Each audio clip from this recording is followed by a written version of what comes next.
you probably have read this quote. Gorbachev just recently said, "It looks as if the world is preparing for war." Yeah. And this coming from a man who has had the pulse of the world for a very long time. He himself led the Soviet Union before its implosion and was instrumental in the dismantling of that whole apparatus. And only Kissinger or others of that ilk can make statements such as this and command the attention of the entire world. When he said that, and Time Magazine reported, there was an article of Time Magazine regarding it, of his own words. It's a riveting declaration from a man who has a sense of what is going on. And he has lived so many different powerful experiences. So when he says it looks as if the world is preparing for war, last time I spoke about the fact that we were really in a time where the secular powers and the church were coming to a point of sort of a confluence of two vectors, if you will. And I use the image of Joseph as a man who had been called of God to do certain powerful things. He had been given prophetic dreams when he was a young boy. It took years and years for that dream to be realized. Meanwhile, at the same time, there was another vector moving in the same direction, which is a Pharaoh in Egypt. And all of these things were coalescing to bring about a result that God had in mind. And it was to prepare Egypt for the formation of these people that he was going to ultimately lead out of Egypt and cast as his people, which would have, of course, impact for the rest of human history. But Joseph was living this time. He was not fully aware of what God had declared over his life. But when things came together, and the secular authority, Pharaoh in this case, came to a moment of extreme confusion and lack of clarity as to what to do, that coincided with Joseph's own maturing process, where he was ready to come and to provide Pharaoh with both a revelation and also administrative knowledge, strategic knowledge of what needed to be done with what God was going to be doing in Egypt regarding the plagues and so on and so forth. And I've always seen, and more increasingly this time that we're living, Joseph as a person, as a stand-in for the church, and in the times that we are living, where I think the secular powers all over the world are being brought to a point of utter confusion, impotence, incapacity to find a way out of the morass that we find ourselves in. And the church needs to prepare itself, as Joseph was prepared by a series of experiences in his own life, to do the work of God at that moment, that pivotal moment where all these different things came together strategically. And so, that's one thought that I have, and I want to continue with that just now, after all this that is happening in the world. And the Lord led me to the book of Hebrews, and that passage in Hebrews 12, where it speaks about the shaking that is taking place, or that will take place.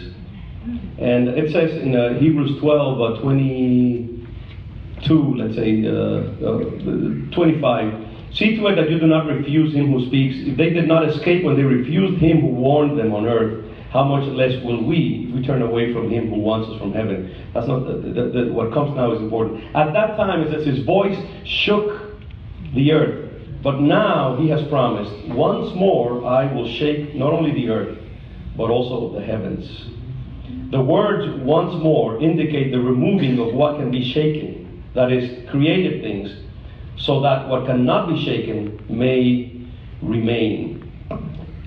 For the past few years, I've thought that we have entered into that time of great shaking of all the foundations of the human scene, and we are experiencing the rumblings of that shaking, where we will experience extraordinary upheavals in every aspect of a human life.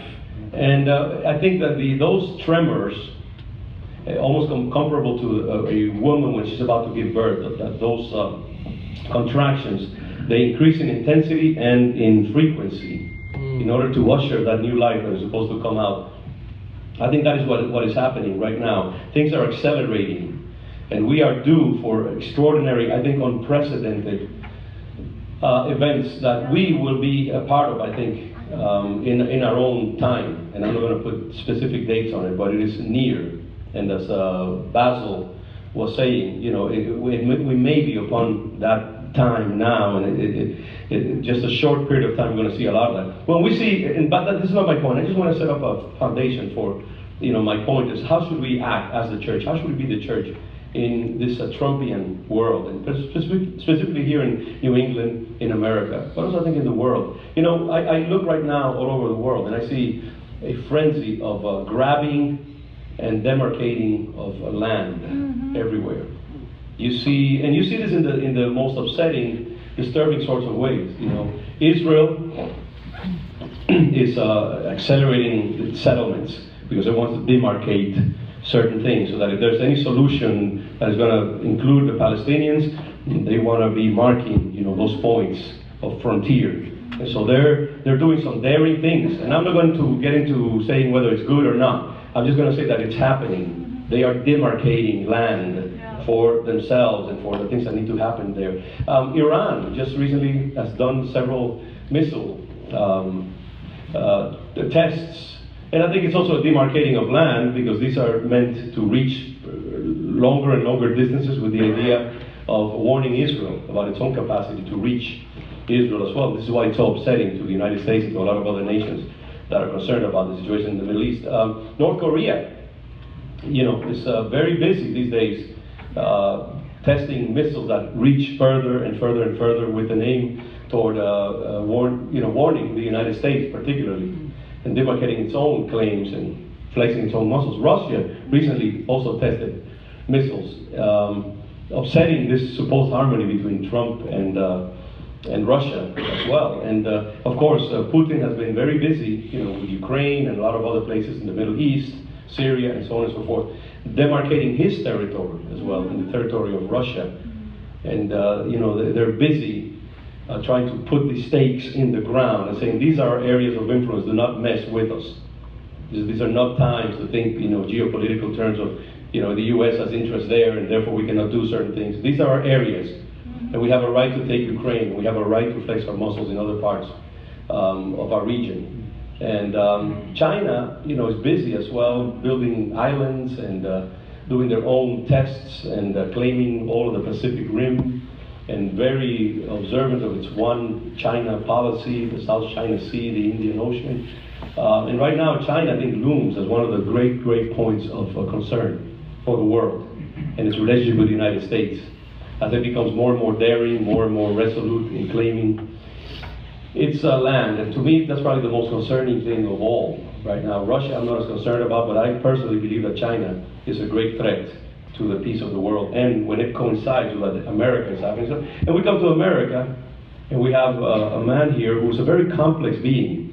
And by the way, relax, because I hope to give you enough of a sense of detachment about Trump. I'm not here to speak about on his behalf or against him or anything like that. So, you know, that's not my point. The fact is that now we have an individual who is so defined and so clear in his ways of proceeding and speaking and claiming, that what we have in this world right now are individuals and nations that are absolutely defined and uncompromising, and unwilling to enter into dialogue, and willing to go to war if necessary to defend their own interests. There's very little talk of reconciliation or negotiation. These things are increasingly seen as evidences of lack of courage and cowardice rather than of you know, statesmanship.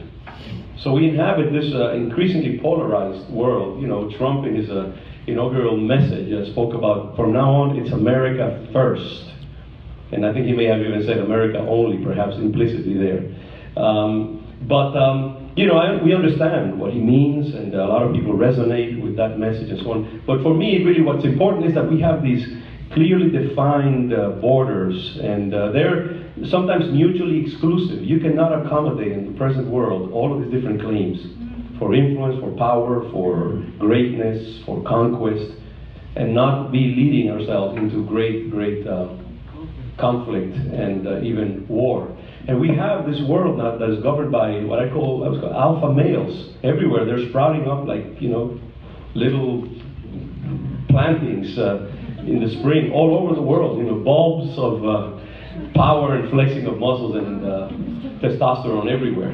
I think of Erdogan in Turkey, and Putin himself, Trump, Duterte in the Philippines, Xi Jinping in China, Netanyahu in Israel, and on and on and on. You could see these individuals who are, like great roaring lions, throwing aside all considerations of courtesy and of statesmanship and elegance in communication and so on, and saying we're going to do what needs to be done, and what and that needs to be done is really what we feel needs to be done. Right.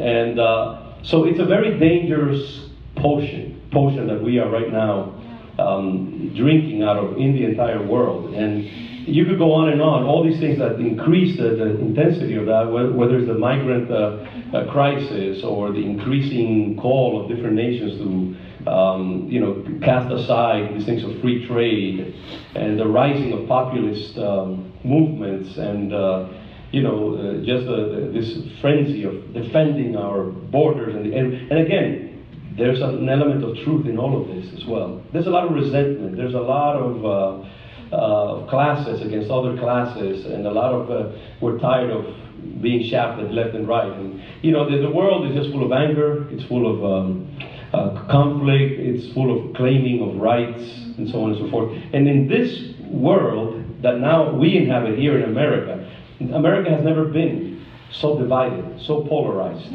so in crisis as this time. Even right here in this space, united by Christ and our love for Christ, the Spirit, the Word, we are to a certain degree divided by different viewpoints and different positions in the spectrum that Trump has served as a point of reference for, and his movement and his presidency. And so we need to have a sense of clarity as to what are some of the points that we need to bear in mind now. And so I'll just end up here giving you a few things, elements of what I feel should be a legitimate role or attitude of we as leaders, as pastors, who pastor sometimes divided congregations, as I do in my own congregation, divided strongly by the whole immigration issue, for example, but by other things as well. We have people who are highly educated and others who are not very educated. We have people from the white working class, from the African American community, from Latinos who are progressive, others who are very conservative, profoundly Pentecostal types, and others who are more, almost mainline-ish in a way. And they all coexist here. And so I have a privileged viewpoint to see and examine all of these different positions. So, what are some of the things that I think we should exercise in this time? So I'll just go over them quickly. One, I believe that we need to give thanks to the Lord for a measure of relief that the church has experienced in this time. I myself feel that as a pastor,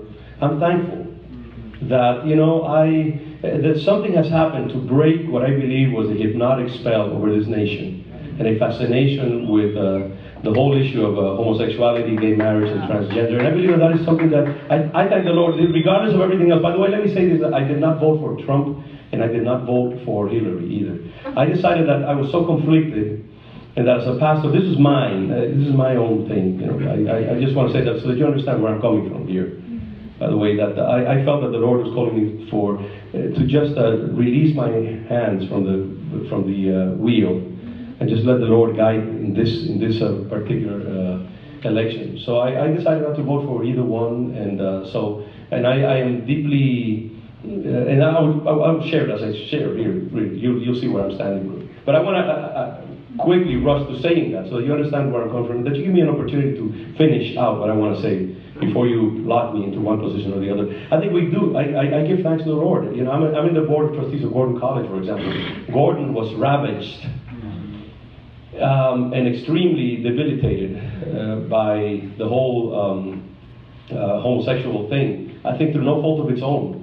It acted in an extremely ironic sort of way and got just bombed unexpectedly by this whole thing. And for 3 years, Michael Lindsay, who I think is one of the best university presidents in America, was distracted. And Gordon feared for its life, feared for its subsistence, as it was buffeted back and forth, even from within. And we realized how far we had gone. And I think it served to alert us about what's going on. By the way, interestingly enough, Gordon College stood its ground, and again at the same time also extended itself in all kinds of ways to be ironic and to be generous. And the Lord just now rewarded with a $25 million gift from an anonymous donor. We gave him $20 of those million for just endowment. Do whatever you need to do with it. And I believe that is really a sign of blessing and affirmation to this institution that stood its ground in the most generous way. They were, to my taste, a little bit too accommodating and too gracious. But that's my own warrior heart speaking there. But the fact is that they were practically unassailable in the way that they handled this issue. But they were. I mean, and now I think they can breathe a little easier, because I think something has happened in the air to break a momentum, which I think was harmful, and I could not contemplate 8 years of an alternative.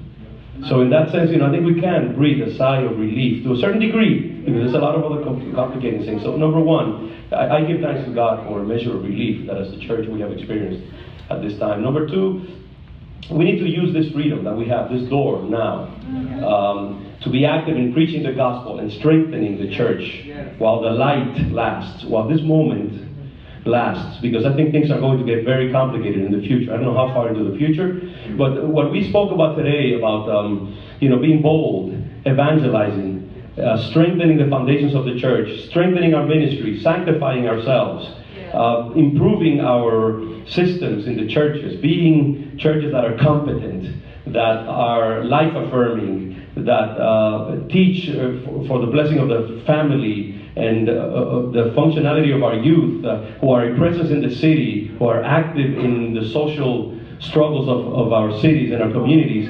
We need to be active about that. And we need to be strengthening the power of the Holy Spirit, the move of the Holy Spirit in our churches, in our own lives. This is a time for Joseph to prepare for its encounter, when I think it will be called. He will be called for guidance and for interpretation and for revelation by authorities that will not know what to do. They will have come to the end of their tether, and they will need clarification, and the church will be placed in that position. And I believe that we need to be preparing ourselves for that time. And we need to be doing all the things that we want to do here in the New England Alliance and in our own churches in other kinds of ways. It's a time for strengthening the foundations, to be ready for what God wants to do next. But I think we have a little breathing room to be the church. And I thank the Lord for that. We need to use that time. Number three, we must pray more than ever for our nation, its leaders, and the church. It is still a time of a crisis.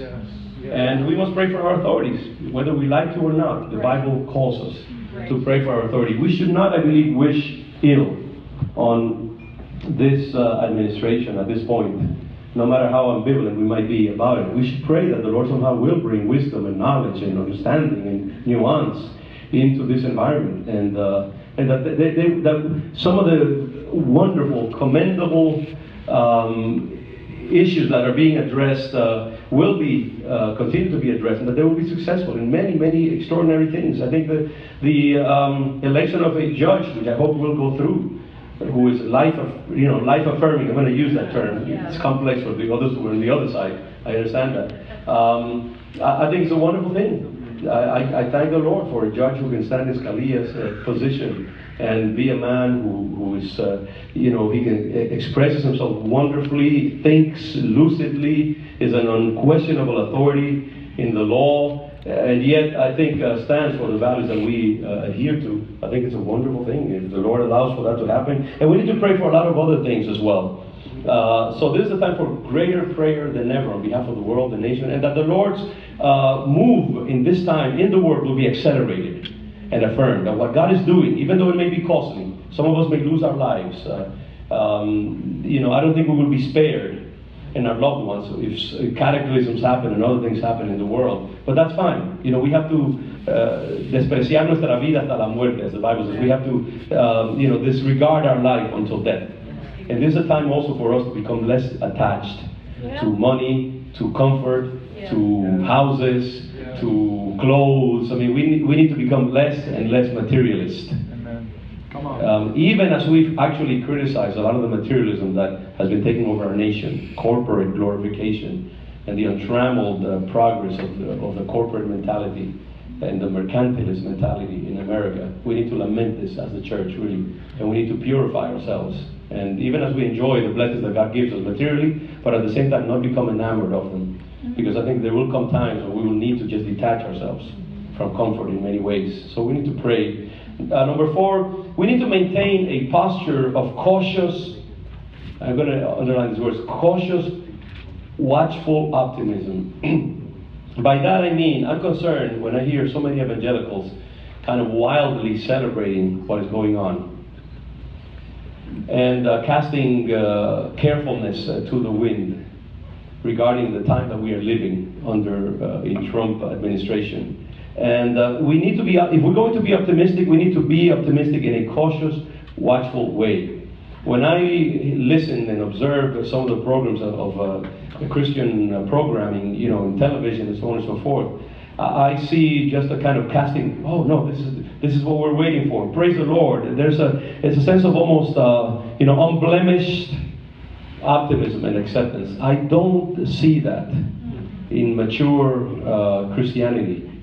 I think we need to be very careful, very measured in our words, very measured in our approval. Yeah, because we are the church. We have been around for 2,000 years. We are a state. We are a government. Governments move carefully. Governments don't embrace things immediately.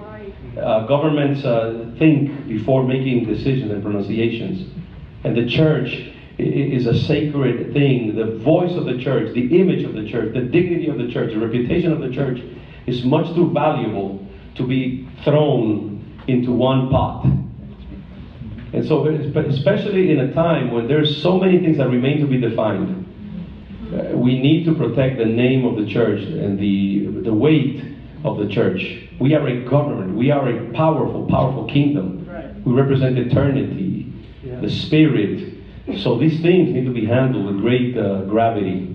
That gravitas, which becomes leaders of powerful entities, needs to accompany us in this time. This is not a time when we live for wild optimism, but more cautious, watchful optimism. Number 5, I think we need to affirm what is good and disapprove of what is unjust and lacks goodness and mercy. To do so does not mean that we lack resolve or that we lack definition. So I said that again, we need to approve what is good and disapprove of what is unjust. Because I think in this very polarized world that we inhabit, we are tempted to anything that comes from the other side must be bad. And anything that comes from our side must be good. I think this administration, number 1, at the very least, has a very steep learning curve ahead. That is why, when you talk about bringing outsiders, these outsiders, they're not professional politicians. They're not privy to all of the little nuances of government and how to speak, how to move. They botch things up like, Michael Flynn should have known better.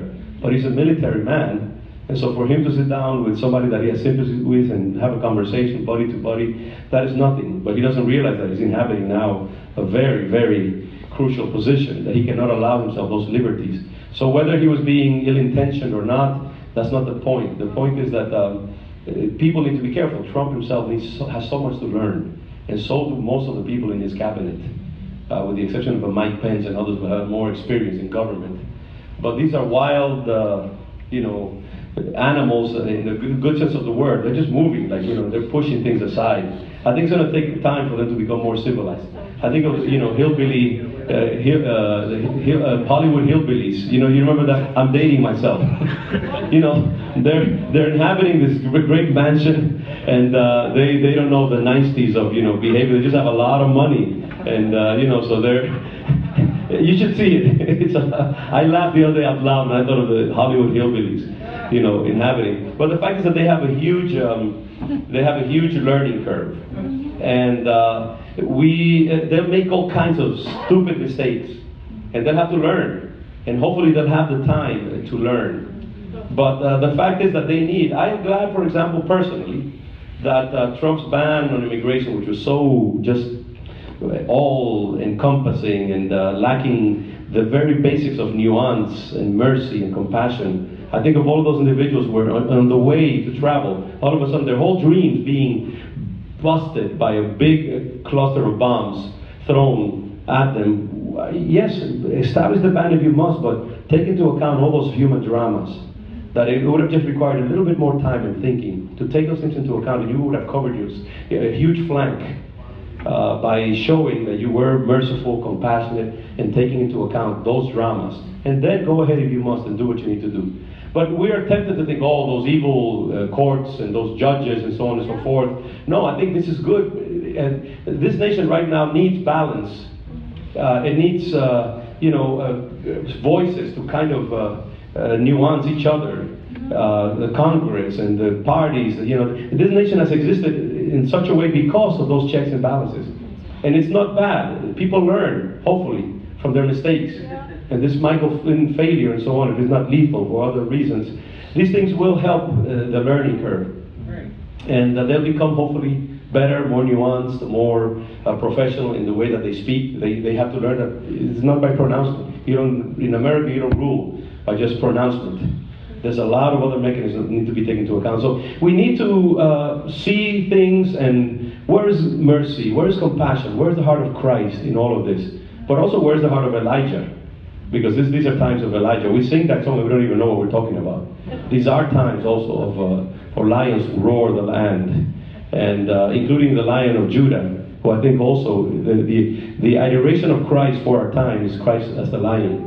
It's not necessarily as the shepherd that we see in other parts. Long story there, because lions are also very noble, regal creatures as well.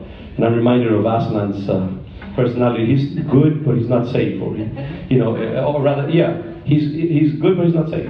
Yeah. And I think we're living in a time of that. Christ being very good, but also very dangerous, and very violent as well, because he's fighting with demonic powers that are seeking to destroy life.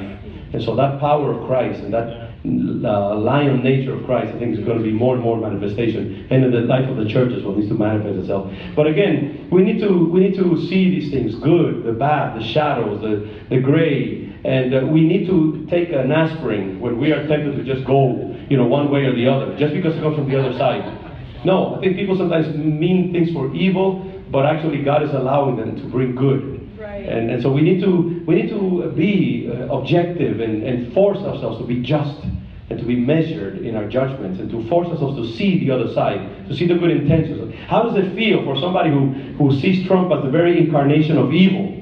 When you are looking at through that lens, and he does certain things, try to put yourself in the position of that person. But we who feel that he's the greatest thing that has happened to the church in 100 years, may see it different. I'm not saying that I believe that, but those who are in that other position, you see it from another interpretive lens. And you need to sometimes put yourself on the other side and see these things. I think the Nazi Germany comparison is not 100% off the map in this situation. I just saw a wonderful documentary of Bonhoeffer's life. And how the church acted during the time of Hitler.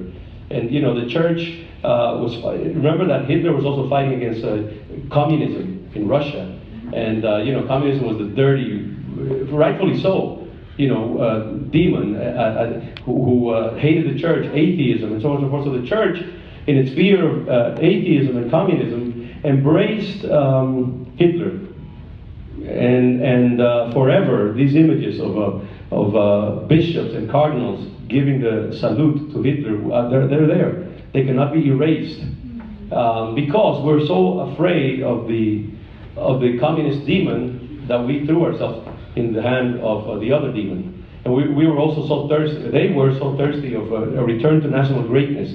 Germany had been completely humiliated by the armistice during the First World War. So they were humiliated. This proud nation, this powerful nation, had this lust to make Germany great again, and Hitler offered them that possibility.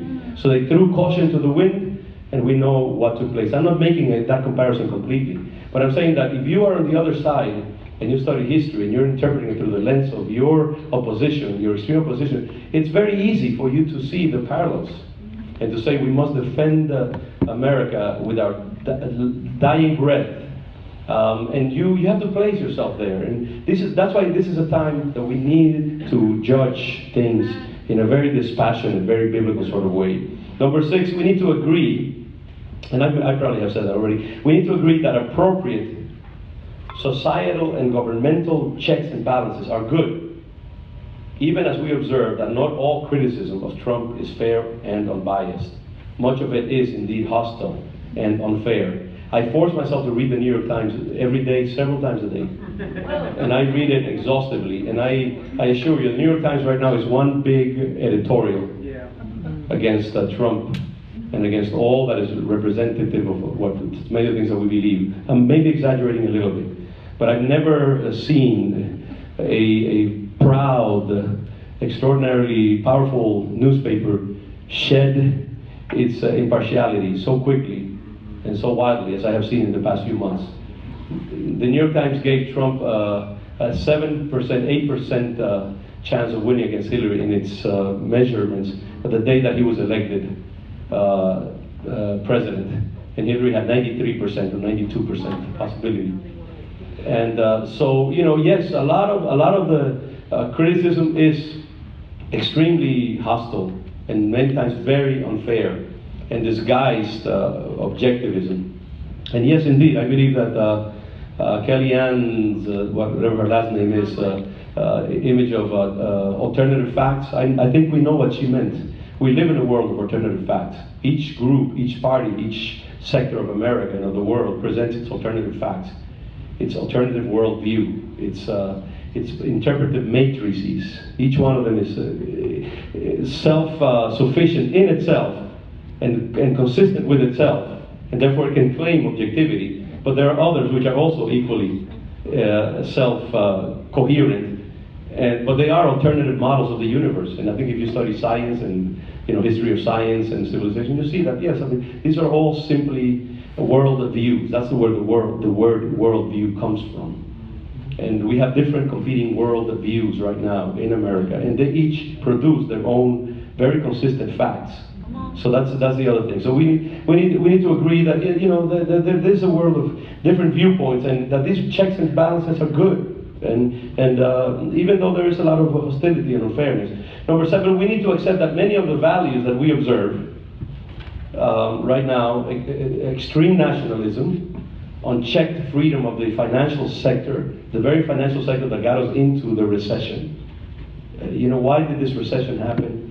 Because a lot of these corporate instincts of more money, more profit, use the law to its extreme, put the machinery of the law to red hot, and force every penny through it and manipulate people.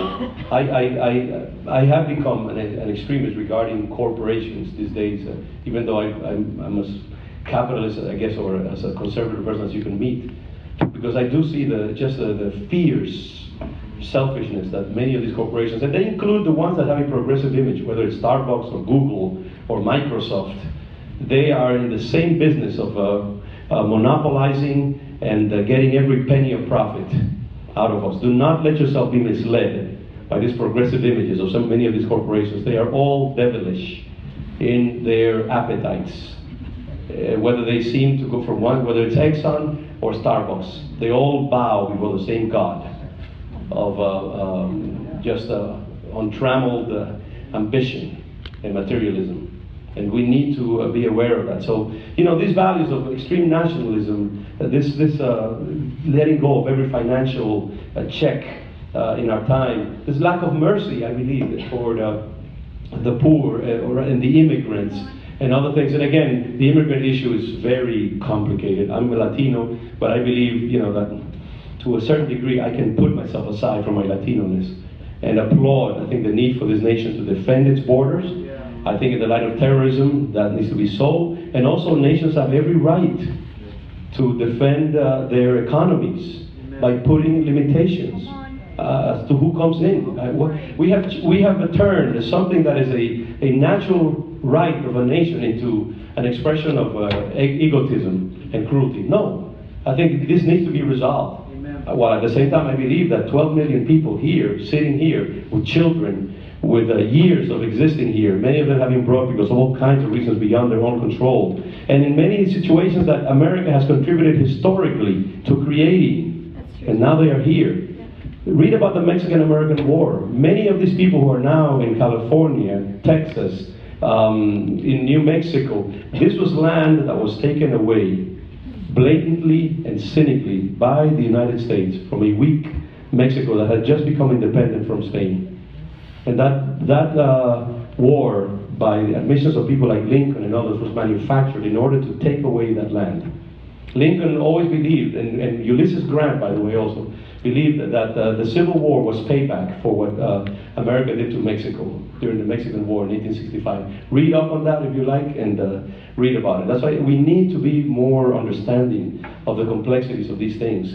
And I do believe that there's a lack of, you keep coming to the word nuance, balance, richness of analysis, where you combine both the practical and the heart of Christ in issues regarding the poor, as we glorify the corporate sector, the voiceless, as we glorify this just unchecked urge to just throw everybody out of here who doesn't look a certain way, and so on. I think these things, they're not of Christ. The carelessness in using the power and dignity of the presidential office, I think that I cannot applaud that. No matter how much I like the fact that this man is doing some wonderful things that do benefit the church and this nation, at the same time his tearing down of all of the dignity. I mean, there are certain things that are just pretensions, yes, but there are things that pertain to the dignity of a position, such as the American presidency. I lament that. I think we need to lament that. These are dangerous tendencies that set this administration up, at the very least, for demonic attack.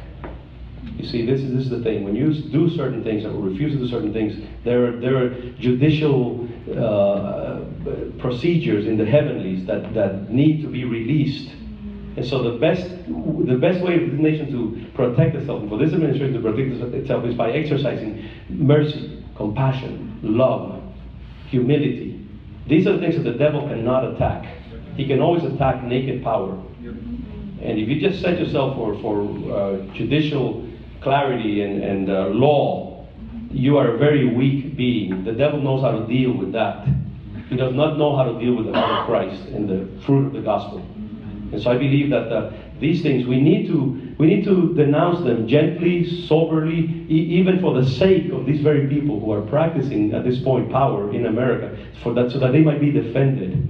And we need to be that voice of Christ and the voice of the kingdom of God, speaking these things and saying, yes, this is good, but be careful of these things. Number 8, remember that God used men like Cyrus and Nebuchadnezzar in an ambivalent sort of way. He used them to do his strange work, and then he judged them and punished them.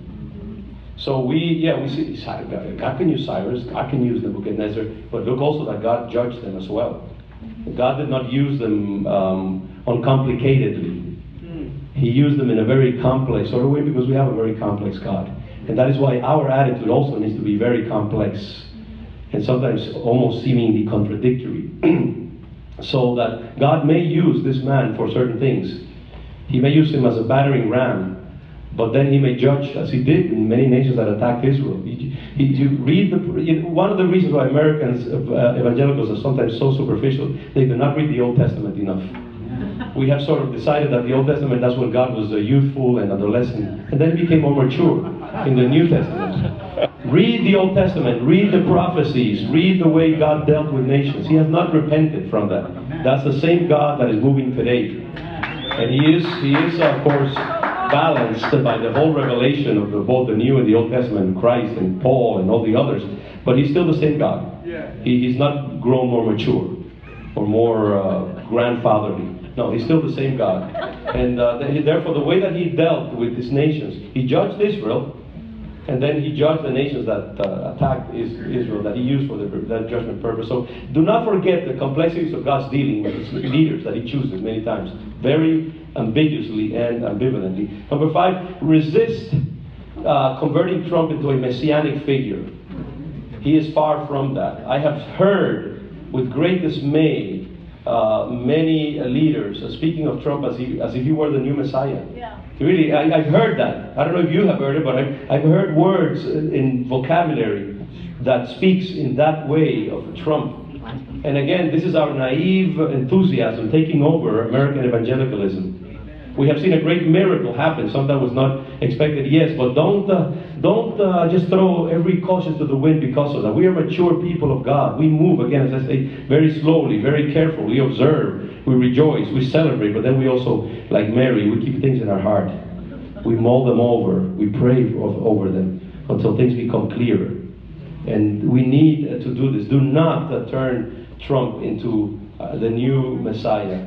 He's far from that, I assure you, even though there are some positive elements in his figure. Number 10, and forgive me, I know I've taken a little more time than I have, but I'm quickly closing here. Resist naked, unchecked triumphalism. Those of us who feel more comfortable with where this nation is at this point, we must resist this triumphalism that I sense many times in many believers. We must wait for clarity to emerge out of this strange time that we are inhabiting. And that means that we need to be merciful with those who are hurt and who are wounded by what is happening right now, confused. Believers who are very sincere, loving and ironic, and perhaps don't see things as we do. They have suffered a great trauma. There's a lot of people in our jobs and all kinds of places who are traumatized. And we do not want to affirm their negative understandings of the church by being like little kids who are all of a sudden put into a candy shop and the doors are locked and we can be there for 10 days and we're just jumping around enjoying ourselves and gobbling everything that we can. That's not the attitude. We need to be measured, we need to show compassion, we need to be mature, we need to be loving, we need to try to put ourselves in their places and hear them. That does not mean, again, that we will be less resolute in our own convictions. But I think that is the Spirit of Christ, and that's what a pastor does. Number 11, be careful not to mix kingdom with nation or tribe. They're two different things. I feel that sometimes we have brought together and meshed our understanding of the kingdom and our white Tea Party affiliations or our working class affiliations. And I see a lot of that right now in America. It's an affirmation of tribe and of the nation, this nationalism. We are people of the kingdom, and our kingdom is not of this earth. Come on. And we need to be aware of that. Just even as we navigate sometimes these two domains, I see a lot of mixing of kingdom with tribe, and this is a dangerous time when that happens. Let's make sure that we separate those two. 12, so far I am cautiously encouraged in what I see, but there are significant elements that cause me concern. I think you've heard that throughout the whole time. 2 more. As leaders of the church in New England, we must be careful not to marry the church too closely with a sector that, while showing great affinity in certain areas with our beliefs and values, in others shows great distance from the kingdom values that we espouse. So I think that there are many things, yes, where this movement coincides with our values, but there are others that we must name those, we must identify those, and so we need to weigh one with the other and walk this walk until the Lord defines things a little more clearly. What has happened just in the last few days, the debacle of the ban on immigration and the Michael Flynn situation, which is still, I think it's not quite completely, the fuse, the bomb has not been totally detonated yet. But it shows us one thing, which is that these are very dangerous times. It would be an extreme miracle, I think, if this administration survives 4 years. We already came in through a miracle. It needs another miracle to survive. 4 years and then to be re-elected 4 more years. Right. But we're walking this. There's a lot of things that need to yet happen. The learning curves are so steep. The complexities that need to be navigated are so great. The critical eyes that are set upon every mistake, every little thing. Right now, the power of some of these critical eyes, whether it's the FBI or the CIA or the press or members of the Congress, so that every little fault will be overly scrutinized, over-criticized, over-exploited, make for this a very, very dangerous time for the stability of this government, this nation. And so that's why the church should not ally itself and chain itself to this thing completely until things become more defined and more clear. Again, that's pretty much it. The last thing is Acts 5:38 and 39. I don't even have my here. If anybody finds it before I do, Gamaliel. I finished with that image when the apostles were being in Acts 5. When the apostles were being tried, Gamaliel asked for the Sanhedrin to take the apostles out, and he spoke very sobering words to the Sanhedrin. He said, and he spoke about when there have been other uprisings against Rome, they had all ended in defeat. Thank you. And this is what I think should be our attitude, you know. It says, therefore, in the present case, I advise you, leave these men alone. Now, again, both sides can take a little bit of this medicine. Leave these men alone. Let them go. For if their purpose or activity is of human origin, it will fail. Amen. But if it is from God, you will not be able to stop these men. You will only find yourselves fighting against God. Now, I think that's a good word for all of us, but on both sides. What I'm attracted to is Gamaliel's, and that's why he was one of the most esteemed rabbis in the history of Israel. He showed great wisdom there. He was confronted with something that he could not understand. It challenged every aspect of his existence and his understanding of himself, his religion and everything. And yet he sees some stirrings of God's presence in this. And so he says, you know, give it time. Don't attack it. Don't fall in love with it. Just wait. If it is of God, it will become manifest. If it's not, then, you know, it will also fail.